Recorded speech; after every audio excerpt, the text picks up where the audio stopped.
Hello everyone, welcome back to Changfied YouTube channel, your trusted source for latest update across South Sudan and beyond. Today we bring you a deep and emotional report from South Sudan where thousands of people have been forced to flee their homes, where fear is still fresh and where many are now being asked to return despite deep mistrust and painful memories. In this report, we'll talk about the story of Akobo in Jonglei State, a place that has recently has seen violence, displacement, and human suffering. We will also look at rising political tension between the government and opposition group, which could affect the fragile peace in the country. Before we begin with the latest update, please I would like you to help the channel by subscribing and turn on the notification bell so whenever we upload a new video you can be notified. Let's begin our report with the government call for return in Akobo. The South Sudan People Defense Forces, also known as SSPDF, have announced that security has improved in Akobo County. According to their spokesperson, Major General Lure Kong, government forces are now in full control of the area after a week of fighting with the SPLA-IO forces. And because of this, the army is now asking humanitarian organizations to return. These include aid groups that provide food, health care, and emergency support to the civilians. In this report, the army is also calling on civilians to go back home and rebuild their life. But this message is raising serious questions. Why? Because just 2 weeks earlier, the same military gave a very different order. The evacuation order and its impact. On March 6, the SSPDF ordered civilian aid agencies and even United Nations peacekeeper to leave Akobo within 72 hours. This decision shocked many people. Aid group and international partner warned that forcing people to leave would put life in danger, and that is exactly what happened. With that order, thousands of people ran for safety. Many crossed into Ethiopia. Others moved to nearby countries. Families were separated. Children were left behind. And elderly people struggled to move. At the same time, humanitarian services stopped. Hospitals were closed. Food distribution ended. People were left without help. Now, only a day later, the same authority, South Sudan People Defense Force, that put the civilians out of Akobo and humanitarians, they are asking people, the civilian, to return to Akobo. For many civilians, this feels confusing and even dangerous. Many civilians, especially from the Nuer community, say they no longer trust the government. According to local account, there are currently no civilians left in Akobo. Most people have already fled for safety. Some believe they were specifically targeted during the violence. Others, they say the evacuation order itself created fear.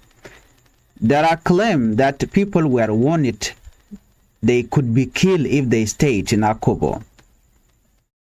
Because of this, many now see the call to return as misleading. They fear that going back could put their life at risk again. This deep fear and lack of trust is one of the biggest challenges today. Even if security has improved, people need confidence, and right now that confidence is missing. Let's look at the humanitarian crisis in Akobo. Akobo County is one of the areas hit hardest by recent fighting, which aid organization gone. The situation has become very serious. The United Nations Children Fund, UNICEF, report that about 100,000 people have fled to Ethiopia. According to the report, across Jonglei State, about 28 health centers have been destroyed, looted, or forced to close. This means thousands of people have no access to medical care.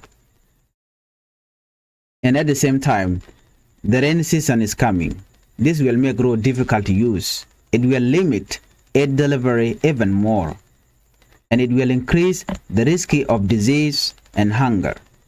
For vulnerable groups, especially children, pregnant women, and the elderly, the situation is becoming critical.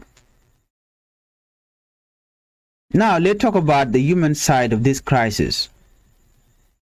There are heartbreaking stories from the ground. A worker from Save the Children shared painful experience from the ground. He described seeing children sitting next to the bodies of their dead parent. He saw pregnant women giving birth in the forest without any medical help. He saw elderly people dying during the journey. One story is especially heartbreaking. A man left his children with his brother while trying to find safety. But along the way, the brother was killed and 4 children were taken. Until today, no one knows if those children are alive. Another story shows both tragedy and strength. During the evacuation, a pregnant woman was trapped on the other side of a river. A humanitarian worker swam across, brought a canoe, and helped the family escape. While crossing the river, the woman gave birth inside the canoe. She named her baby Canoe in the local language. This story shows both the suffering and the courage of the people. Organizations like Save the Children had to stop their work and leave the area. Before leaving, they were helping about 100,000 children. They provide health care, food, education, and protection. Now all of these services are gone. More than 45 staff members are to relocate for safety. According to aid officials, families are now sleeping outside, eating whatever they can find, and living without clean water or health care. Children are especially affected. They are facing fear, trauma, and hunger. Aid groups are now calling for safe access so they can return and help. Humanitarian organizations are urging all sides to protect civilians. They are reminding everyone that aid groups are neutral. Their only goal is to save life. They warn that blocking aid or forcing evacuation only make things worse. There's also concern that rising tension could push South Sudan back into conflict or civil war. This is especially worrying because the country signed a peace agreement in 2018. President Salva Kiir Mayardit and Dr. Machar signed that peace agreement, but Salva Kiir Mayardit refused to accept the peace agreement by arresting and putting Dr. Machar behind bar. This is especially worrying because the country signed a peace agreement in 2018. Many fear that progress could be lost, and people also are saying it is already lost or collapsed. Let's look at the political tension rise. At the same time, political tension are growing. The opposition group SPLM-IO has spoken out against recent government actions. They say several of their officials have been removed or replaced without agreement. These include a presidential advisor, deputy governor in several states, a state minister in Jonglei. The opposition say these actions break the 2018 peace deal. They describe them as anti-peace activity. They believe these decisions are weakening the power-sharing agreement. So far, the government has not responded publicly, but analysts say disagreements like this have happened many times before, and they remain a major risk to stability. Let's look at the fragile peace talk. South Sudan's unity government was formed to end a long civil war. The agreement created a system where power is shared between leaders, but progress has been slow. There have been delays in security reform, election, writing a permanent constitution. Now, with fighting in place like Akobo and political disagreement increasing, experts warn of possible return to conflict. This is something many people fear because they know the cause of war.